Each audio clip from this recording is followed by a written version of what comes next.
My first question is, I alluded to it in my opening statement on the state revolving funds. The dramatic cut that is proposed in the budget would mean that, for instance, in my state of West Virginia, a decrease from 36 million to 4 million. You know, being from New York and having rural areas too, there's still a lot of places in rural America that either unserved or underserved in terms of healthy and clean water availabilities. Water systems are facing enormous pressures. Will you commit to working with the water sector and Congress to ensure that the SRFs remain a reliable source of investment? And what is the reasoning behind the dramatic cut there? To answer the first part of your question, yes, Chairman, absolutely. Look forward to working with you and other members of this committee on that. I think this moment presents an opportunity to talk about just how revolving it's been. There have been good congressionally directed grants that have pulled money out of this source of funding towards House and Senate districts across the country. But those particular grants end up depleting funds from the account. I think that there's an opportunity here to have a conversation about that, which can strengthen the SRF as we talk about FY26 and beyond.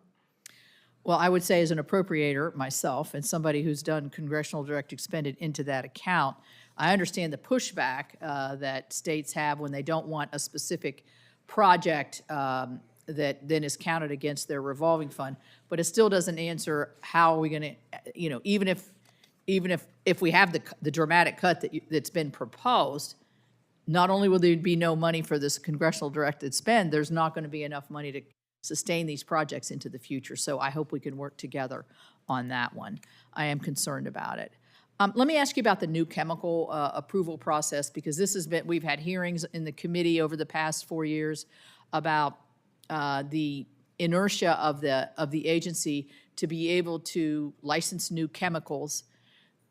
A lot of times these new chemicals, I wouldn't say every time, but many times the new chemicals are coming forward because they're safer, they're greener, they have new technologies, and they're probably less wasteful, less potentials for contaminations because they are more advanced in the technology. Yet the past administration could never get these through. You made a pretty decisive move early on.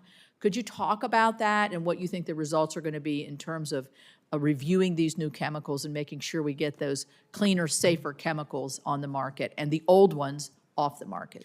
Chairman, when I was confirmed, I inherited a number of backlogs, new chemicals into the many hundreds, the pesticide review, about 14,000, state implementation plans, small refinery exemptions, the list goes on of all sorts of backlogs.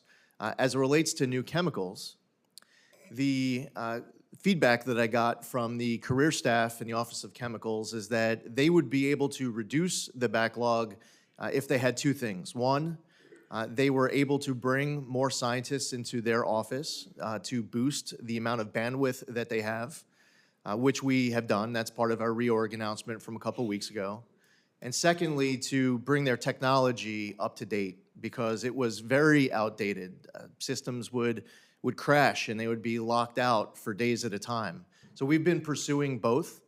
We have, with the pesticide review, been able to get through over 2,300 of reducing that backlog. And with the new chemicals review, we're looking forward to being able to eliminate that backlog as well. So it was primarily one, increasing bandwidth, which we're doing, and two, improving technology, which we are also doing. At the same time, did you folded the Office of Science and Tech, is that correct? You folded an office into that new chemicals office. We're moving the scientists are able to compete no matter what programmatic from all sorts of different program offices inside of EPA. The same goes with changes made inside of the Office of Air and Radiation, inside of the Office of Water, and elsewhere. We're creating a new office of state air partnerships inside the Office of Air and Radiation to advance cooperative federalism and to get rid of one of the other backlogs with the state implementation plans. We're creating an Office of Applied Sciences and Environmental Solutions. We are boosting that science and research mission inside of these program offices to better fulfill our statutory obligations. Right, thank you.